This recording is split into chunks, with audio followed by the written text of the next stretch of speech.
Welcome to Broadstairs Life.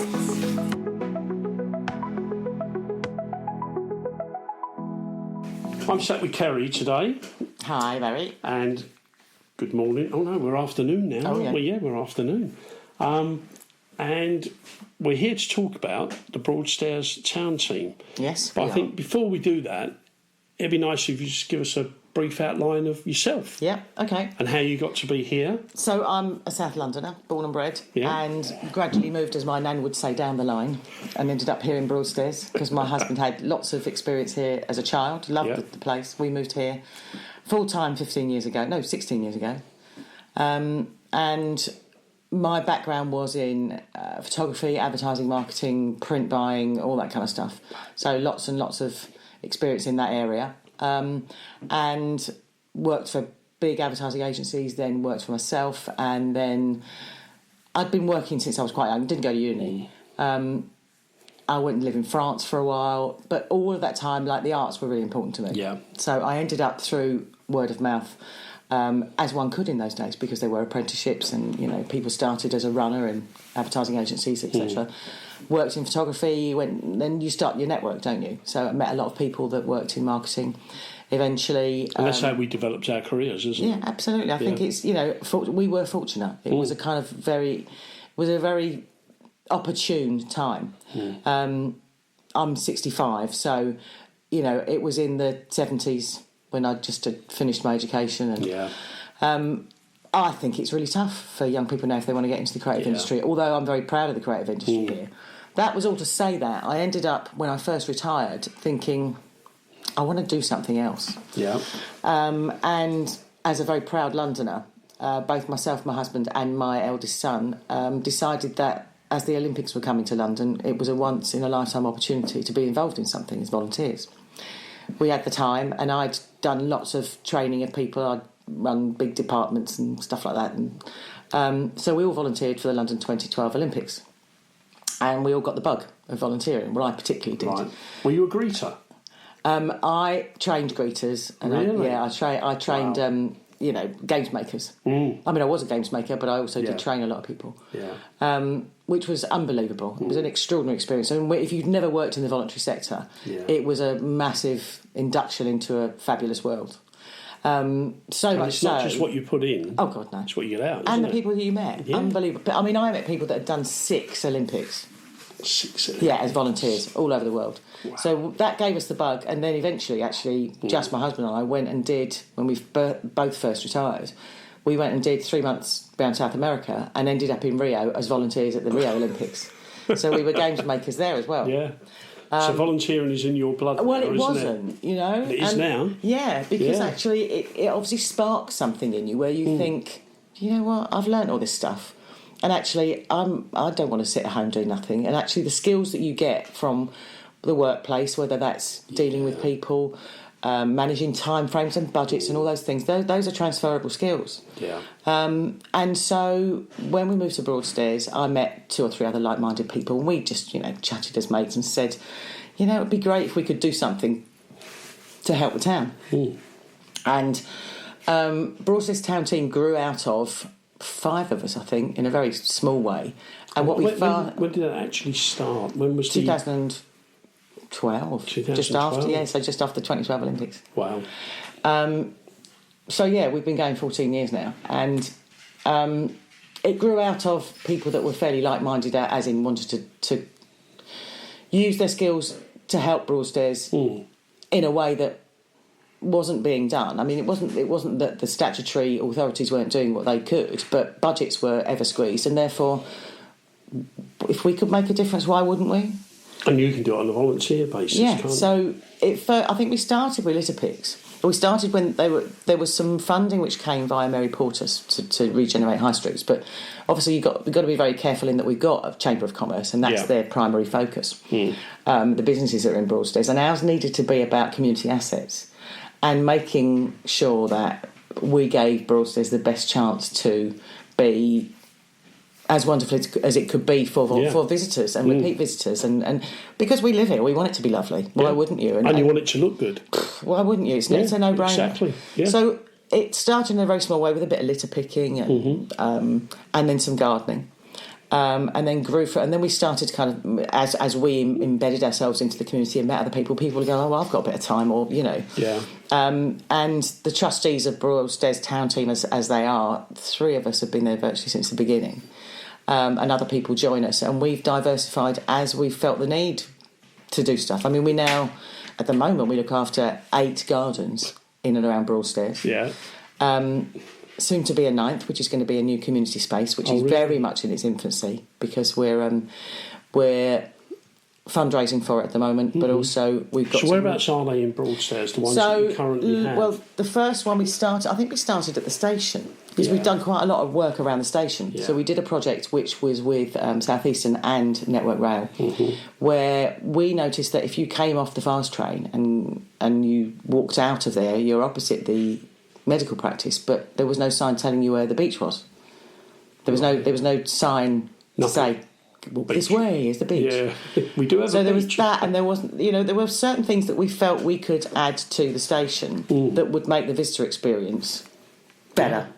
And worked a lot with the local town council on things like Coastal Communities Fund to try and get some funding to address issues that weren't being addressed because the budgets weren't there. We all know that there's only a finite amount of money, and the councils juggle that as best they can. But there are things that we knew we could make a difference as a group of volunteers, donating some time and skills and knowledge and a willingness to say, shall we have a go at that, or do you fancy joining us? Exactly. And if nobody has a go, nobody's going to even know it. So I think the station was probably one of the first projects we worked on, and then we started to do some work on what we call the Lavender Bank and the bank that's right outside the station by the doctor's surgery. Right. That's a huge area as well. Yeah, isn't it? It's known as the Library Bank. It's a massive area, and there was a volunteer who was part of us from an early stage that really got a bee in his bonnet about wanting to make it look lovely. It was so neglected. Yeah. It was one of those spaces that it's a tricky site. It's very, very steep. I was about to say it is very steep, isn't it? But ripple dissolve through tenacity, and he set the scene. And railway sleepers to bank it up, working with the local, making it safe for our volunteers, etc. We just wanted it to look like it was loved. It's the main entrance point to the town. Yeah. And so that kind of grew, and more people joined us, and we did a bit of fundraising, got a bit more money to do another bit of terracing to make it safe again for our volunteers to work on, but also make it beautiful to see as you go in or out of the town. That then segued into the Lavender Bank around the corner, which is part of the station as well. And then someone said, should we ever go at that lower bit of Crampton? There's a little spot down there, And then, of course, we talked to the guys at Crampton, and they run by volunteers again, another amazing group. They didn't have the resource to do it, so we just said, we went and begged for some plants and again talked to local businesses, and actually worked with a local garden contractor when we managed to get some funding as well, because it's important to support those local businesses. And they're very kind to us, And you're also getting expertise, aren't you? They can say, do this, do that. I don't want to send some of our volunteers up a very steep bank, but actually if you get someone in whose profession it is to make that safe and they're getting a bit of business out of it, and we're getting something beautiful. So that then grew into Queen's Gardens was adopted, which is a little site right near Louisa Bay. Yeah. That was adopted. Then Ramsgate Road was adopted. And it's one of those things that people go, well, we've done that, looks great. Yeah. Should we ever go at that? And it's like, you've got to manage it really carefully. Do you get people come to you and say, now there's a little place all over the there. Time. What you need to do, you get a lot of that. You need to work on that one. And you think, well, come and join us. Maybe we can. And Louisa Bay is the most recent kind of transformation that we did. That's the one on the slope as you go down, isn't it? On the way down to Louisa Bay by Grand Mansions. Yeah. And that had been left, again, priorities meant money had to be spent elsewhere for a very, very long time. It had been in the 20s, 30s, 40s, 50s, 60s, very beautiful and very traditionally planted, let's say, where they had a lot of bedding plants and things like that. But it had been neglected for a very, very long time. So it was quite a lot of work. It was a lot of work, and it was a real passion project for one of our volunteers. Again, it's like we will not do anything unless people really want to do it, and then we have to think about the logistics of sustainability. We need to make sure we can, if we're going to take it on, that's it, we're in for the long haul. there are so many gardens that people adopt that they can't sustain long term. No. So we had to consider right plant, right place. The fact that, we want to mitigate for drought, and up by the station there's, pollution, of course, so we plant certain things that can absorb that. So Louisa Bay started as a little tiny project and just crept. It crept and crept. It's very big, isn't it? Yeah, and we worked, in fact, we got a new phase going. It crept into a corner where we talked to Rotary quite a lot, and that became kind of a crocus thing, because, Rotary very kindly give out lots of crocus bulbs to brighten things in, memorial of Rotary and their activities. And then that's wildflowers sometimes, which people think are about throwing some seeds and then a wildflower meadow grows. Well, it's not like that really, but we learn. There's a little bit more work than that, yeah. But we've had some amazing plants people join us that, again, So, when you're saying about the plants, how do you get them? We grow quite a lot now. People give us plants. Yeah, I mean, we have to buy a certain number, of course. So we have to raise funds to do that, but we do sustainable planting. It's a really important thing. Yeah. We make sure things that are the plants that are happy here. And if anyone wants to know, if there's a new gardener, if they want to know plants that love it here and thrive here, go to our website. There's a separate section, because we've got a big sign at the station which has got QR code on it. Yeah. It'll give you an entire list of plants that love it here. Really? Yeah. I mean, we've got it from RHS in various places. I'll be looking at that. Well, there you are. Go straight there, Barry. I will. So it kind of evolved into what volunteers fancy doing, and some people had never gardened before and were terrified, and some people had downsized and didn't have a garden any longer, so they wanted to find a space. And it's a bit like the concept of shed, which I'll talk to you about, is that you find people that are like-minded. And spending time outdoors is incredibly good for your well-being. It's great for your physical well-being and your mental well-being. Working in groups is the same. And you're also working with beautiful things that other people appreciate. Yeah. When you see a place full of colour, it just cheers you up. And texture, and we've learned a lot. And smells. Yeah. So we've worked on a sanctuary garden for someone else as well. Yeah. There's 8 award-winning gardens. We've won quite a lot of RHS stuff, which is great, and that's a testament to the volunteers. But that kind of segueing a little back from my experience of volunteering, that's where we realised the power of harnessing volunteers' knowledge, skills, and enthusiasm just could do something beneficial for the town. At relatively low cost, it shows pride in place. It gives people a place to commune. You see the benefit of growing something from seed. It's it's a win-win. There's no downside to it really. Yeah. And so Louisa Bay is something we're very proud of, and that was literally started from scratch. And the second phase of that is about to begin, which we're crowdfunding for at the moment. Are you doing that at the moment? Yeah, we are. Yeah. So if people are listening and they'd like to look at any of our social media strands, they can see a link to our crowdfunding site. Yeah. We're also lucky that people give us... some of the sleepers, for example, when we did a whole load of the second phase of Crampton Tower, the guy that was doing the heavy work for us, Gareth, through a local garden company, he spoke to the supplier that he gets his sleepers from, and they said, "Oh, we'll have them." So we had a load donated to us, which was great. That is good. So it's if people can't sponsor you by giving you funds, that's not a big deal. Just giving your time or giving materials in kind is enormously helpful. Yeah, I'm just trying to think when you're saying about people giving railway sleepers and plants. If they're local, it's good for them as well, isn't it? So it's a win-win for everybody. Yeah, I mean, it's like my mum always, I lost my mum a couple of years ago, and she always wanted anything that she had to be of benefit to someone in the future. That was that kind of wartime mentality of, give it to somebody, but make sure, or don't just get rid of it.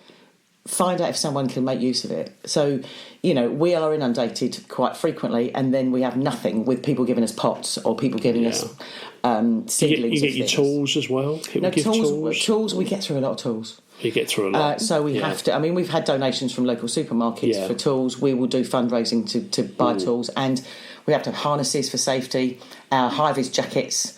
all the things that we need to do. And, of course, we have to make sure everybody's insured, so our public liability needs to be covered. But it's about doing something together, finding a like-minded soul that loves plants, may not have done it. And we have so many people that say, I'm no good at gardening. You say, well, come and learn. Yeah, come put your from all hand these in the lovely people dirt. that know, Yeah. There are amazing plants people in the town that have been doing it for years and for whatever reason can't anymore or don't have anything, larger than a tiny little bit, a patch of grass to be creative in. And gardens are creative places.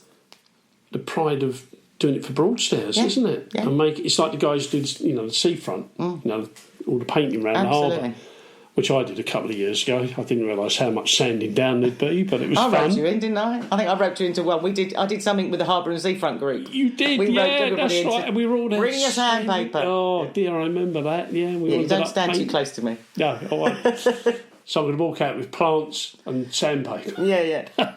But no, I mean the whole ethos of it is just bringing people together, isn't it? Yep. As well. And making the town beautiful, even more beautiful. Yeah.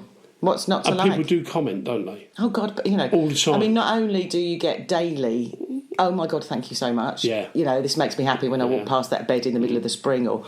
And people always stop and chat to the people who do it. Oh yeah, there's a lot of interaction. Yeah. I know I've got some of that. What should I do with that? Yeah.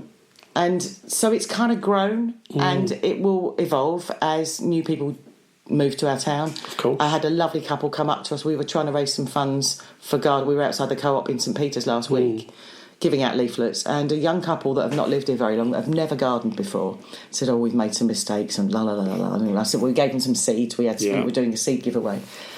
And 2 days later, they emailed me and said, "We want to join in. We want to join and learn from people." So we've got 2 new young volunteers in their 30s that have recently joined our lovely town, and now they're part of a group that will help not just the town, but themselves and their knowledge. Do people bring their children along?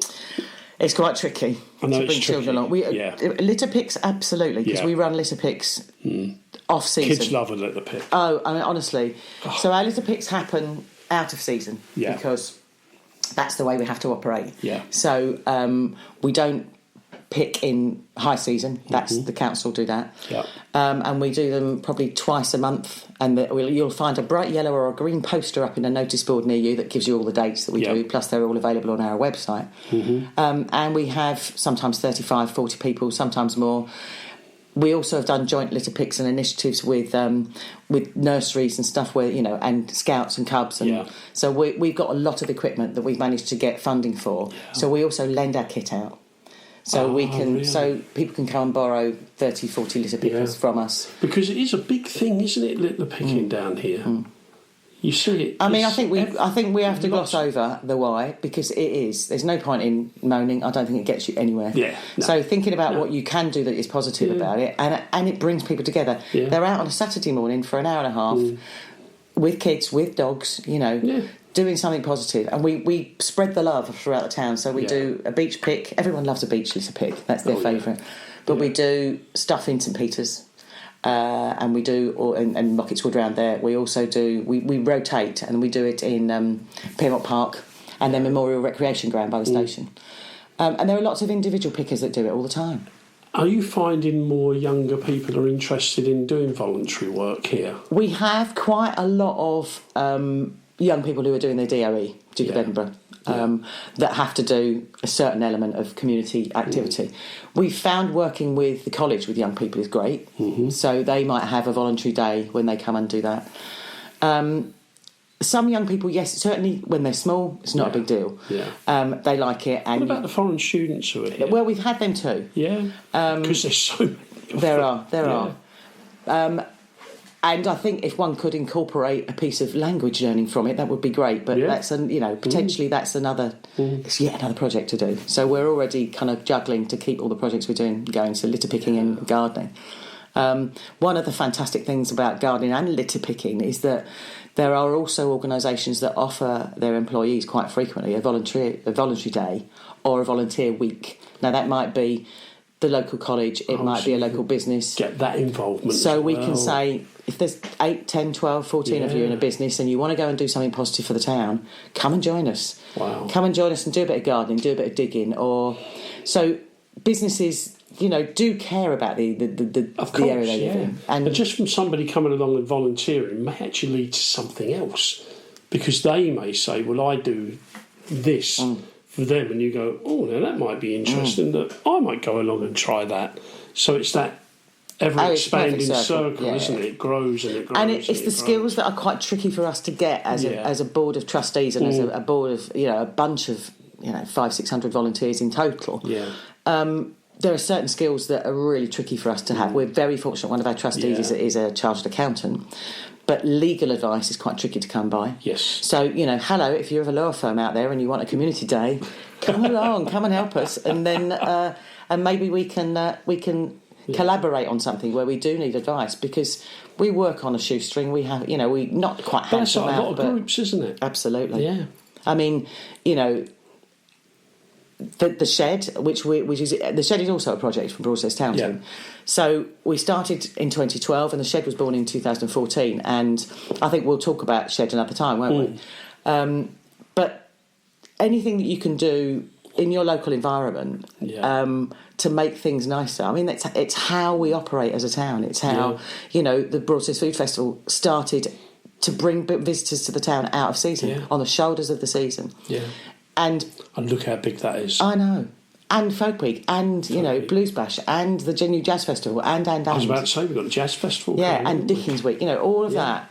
That's all about volunteers and volunteering. And I suppose what we try and do as a group is be that kind of catalyst and a connector. Yeah. Because we also work with lots of small other groups in collaboration. And we've learnt a lot since we've been going 14 years. And we want to share that knowledge. And, we know the fails. And you may actually not ever find out, but just from somebody meeting or joining your group and doing a bit of volunteer work, that they go away and start something, say, if they're a visitor here, they go and do it somewhere else. Yeah, I mean, and we're in contact. And you'd never know that, would you? No, you wouldn't. And when you think about organisations like Social Enterprise Kent, who are very good as a catalyst for young entrepreneurs and young, potential small charities, small support groups, small community groups that help a particular group within our community that are underrepresented. Yeah. Those collabs that we do and the support and guidance from organisations like SEK is invaluable for those volunteer groups, because it's much easier to share that knowledge than us all go through the motions of doing the same thing. We've learnt a lot. We've learnt from other people. We'll teach as much as we can. We'll share. And it's all for positive ends to make for the benefit of Broadstairs. The outcome is the positive, isn't it? Yeah. When somebody walks by and they see, suddenly get off the train, they walk by and it's a festoon of flowers. It's lovely. Yeah. And everybody knows when you see flowers, it cheers you up. Absolutely. We outside our house, I've been doing, and my wife goes, "Oh, it's so lovely to have colour." And it's true. It is. Well, this time of year, it's just my hyacinths came out this week, and I thought, we're just on the cusp, aren't we? Where everything's going to start. Happening. So actually, a lot of our volunteers, where the gardens have been dormant a lot during the winter, we do some maintenance, obviously. Yeah. But again, people start to kind of come out and commune and go and have a cup of tea and a bit of cake. And a bit of cake. Always a bit of cake. Always a bit of cake. So it's a win-win. Yeah. And we love collaborations. That's the most important thing. And whether that's us working with the town council, whether it's working with a brownie group, whether it's working with a local school. It could be an individual. Absolutely. Yeah. Who's passionate about trees, whatever. Exactly. We've learned a lot about how you fundraise to get certain things done, and we spend a lot of time supporting other community groups. Yeah. Because there are so many community groups down here. I mean, Broadstairs is a community group hub, isn't it? Yeah. It really is. Yeah, I mean, we are the envy of a lot of other places, and people say, "How do you do it?" And well, you just kind of ask and try, and there are things that everyone as a volunteer will have done and thought, don't know if that really worked, but actually the learning from that is really important. I think I found that from moving down here. I'm just amazed at all the things you can get involved in. And, I'm involved in a few things and I love it. I love it. There are naysayers. There's no point in pretending there aren't. Yeah. Why are you doing it? Well, we're doing it because we can, because we want to. And there is no negative outcome. Exactly that. Yeah. exactly. And we've met some fantastic people through all the kinds of volunteering that we do. Yeah. I think that's the thing. If you're involved in a group, you do meet. I mean, I've met people over the years that have just knocked me for six for what they do. It's very, very humbling, isn't it? I mean, we're lucky. We've won various awards, but we go and meet people that those awards do. Because we started with Tasty Planters is our seed and share giveaway. That's a group of ladies that love to grow edibles. Yeah. And we do 2 or 3 times a year. We do a plant swap and share. And we have 200 or 300 people turn up, bring us plants, we give them plants, they bring us seeds, and they won an award. And we went to this award thing, and it was so unbelievably humbling because you know, we're all very proud of what everybody does here, and you go and you know that someone else has gone an extra mile, and actually, it's even more encouraging to carry on what you do. Yeah. Now the word volunteer has sprung up quite a lot, hasn't it? Yeah. Do you need volunteers? Well, we're always looking for people that would like to know more about gardening, let's say. And we're always looking for people that, even if they want to look after a little bit of one of the gardens we look after that's near where they live, any time, skills, donations of their knowledge is much appreciated because people move away, people are unable to help us any longer. So there is always going to be a need for new volunteers to help us, whether that's bringing a set of skills that are to do with managing a space. Some people may not physically be able to do it, but if they were a project manager in a former working life, they've got a skill. Yeah, they've got a skill, and diarising when everybody meets is quite tricky. Getting rotas done for things like that. So volunteering doesn't just for us. Certainly, there's a town team with the gardens and the list of things. It's not just about coming and digging and planting flowers. It's about, if you've got a skill that actually you think, oh, you know, I'm quite good at project management, or I used to run people's diaries for them, or I was good at publicity or whatever, then those skills are as valuable as the horticultural ones, and they're more difficult to get, really. But yeah, we'll always welcome new volunteers, and even if you can only offer a couple of hours a month, it doesn't it's something, matter. Isn't it? It's not about every Wednesday at 5 o'clock. It's not. It's not about every Saturday morning. No. It's about what works for you, because we understand, you know, people are busy, and you must know better than anybody that we have a lot of serial volunteers here because people love to give, and a lot of our gardeners are also volunteers at the food festival, also volunteer as a steward for the fireworks, also, you know, so. The time that people can give to each of the groups that they volunteer for is very precious and very much appreciated. Yeah. So whatever you can do, we'll find something. Yeah. There will definitely be a hole in the ground that you can dig and put something in. Yeah. Or a tidy up. Yeah, or a schedule of you know, planting or whatever it is, you know, or IT, you know, all those things. Yeah. As a group, we need to maximise also using the skills that are in our town. Yeah, absolutely. I think it's only fair for me to say thank you for what your team do, because it does make our town look lovely. Oh, thank you. You're very welcome. It does. We do it with love and because we'd like to do it. Exactly. So I'm going to ask you a couple of questions now. All right. Right. What's the most enjoyable part of Broadstairs? As a town? As a town. Walking down the high street and it taking you 35 minutes where it should take you 5. I know why you couldn't say that, because everybody stops and says hello. Yeah. You know what? That's valuable. That's really important. You know, we all want to make the town a nicer place to work in, live in, and visit. Yeah. And you network constantly. Yeah. And that means, have you got time for a cup of tea? Yeah, fine. That's it. I mean, for Broadstairs, for me, it's collaboration. So that's important. An important thing for you. Really important. Yeah. Really important. You can't do it on your own. When we moved down, coming from London, same. You don't look people in the eye too much. We would be walking along our first few days down here. People say morning, and you sort of look over your shoulder in case they've seen somebody else.